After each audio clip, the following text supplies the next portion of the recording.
along the way of always staying with this type of practice, I also realized that the state of mind, the way how when you walk out on the street, when you're surrounded by a huge crowd, or when some stressful situations come up, it's also changing something about yourself on the inside.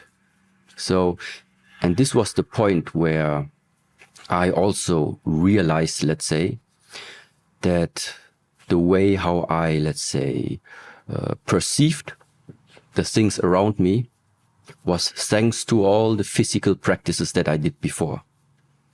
And what we nowadays, let's say from the modern science, know is that there are so-called psychosomatic issues, psychosomatic problems. Meaning the way, if you have a trauma, if you are cultivating something inside of yourself, you keep it for too long time, you suppress it, you suppress your emotions, you suppress your feelings. All of this can lead to the fact that maybe your physical body is starting to show some signs of, some signs of conflict, some signs of sickness, or some signs of not feeling well. And so the key point, and why I'm also trying now since almost 10 years or even longer, what I try to bring a little bit out to the people is that idea. In the moment where we take more care, more conscious care of our own body, we can at the same time simultaneously also access what we humans nowadays call our mind, our thoughts, our emotions, our feeling, meaning this inside world. Inside world, meaning it is right now, even if you're sitting right opposite of me, I can see your body. I can see the reactions of your body, all of this. What I cannot see is what is going on in your inside world right now. Of course, you are influenced by the way how our parents are teaching us, by the kindergarten, by the teachers, by the government. All of this, of course, is influencing us. Just along this journey, along yourself as a human walking this way, the question is if you are sometimes starting to actually observe yourself. Observing yourself means that in our tradition, we say there are no coincidences. In our tradition, what we in the traditional language speak about is, it's called karma. Many people maybe heard this word already, but karma just means if you want one day to have an orange tree somewhere in the past, you must plant the seed for that orange tree to grow. If you want an apple tree, you need to plant the apple seed. In this world, it just doesn't happen that we are planting apple seed and get orange tree. This is not happening.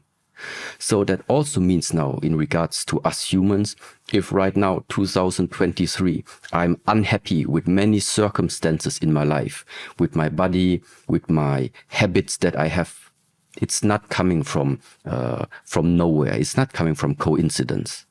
It is coming from all of the things that I have done in the past. So the first observation is first of all to just look at yourself sometimes and take this status quo. How do I feel right now?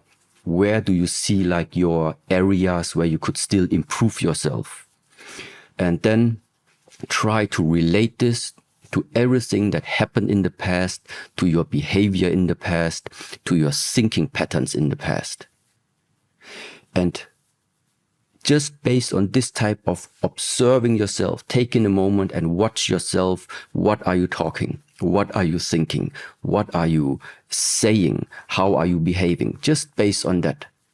Normally, if you watch carefully enough, you will already start to build up a connection between the past and who you are right now.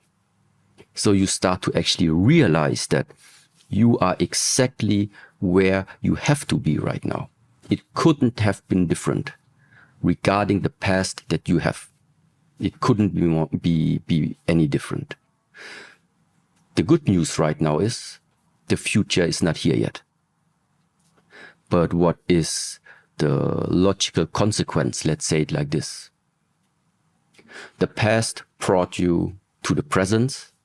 And so all the actions from this day on, what you are thinking, what you are saying, what you are doing, the way how you are behaving, all of this is going to build up the future version of yourself.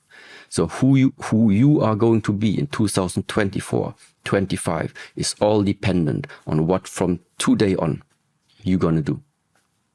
And that this type of just observing yourself, realizing that there is this connection, again places some type of power back into your hands. And now comes the second maybe big area. It is the feeling sometimes that you feel, you think that you don't have your life in your hands because there are too many external influences that are like, let's say, influencing us. The decisions of the government, the policies that they are bringing out, the development in the world, the colleagues at the work, everybody, your wife, your husband, whoever, they all influence you. But if that is the case, I would just ask myself the following question. If the way how you feel about yourself walking through daily life, if you are not satisfied with it and you want to change something about it, there are now two ways. Either you take it into your hands, or you try to change all these external stimuli, all these external influences, to adjust them in such a way that they are going to behave in the way how you expect them to behave. So the colleagues should be exactly how you imagine your colleagues to be. The government should bring out exactly the policies that you want them to bring out. The world is going to develop exactly the way how you imagine it should happen. And now I just ask you, which of these two ways, changing yourself or trying to change the outside world, which of these two ways do people think is the more realistic one? Yourself. So that's the bottom line. Very simple. The realization, of course, it's natural. If you don't think about exactly this type of thinking, of course, it's normal that we are being influenced by external things. Until you realize there is no way that you could ever change all of this on the outside.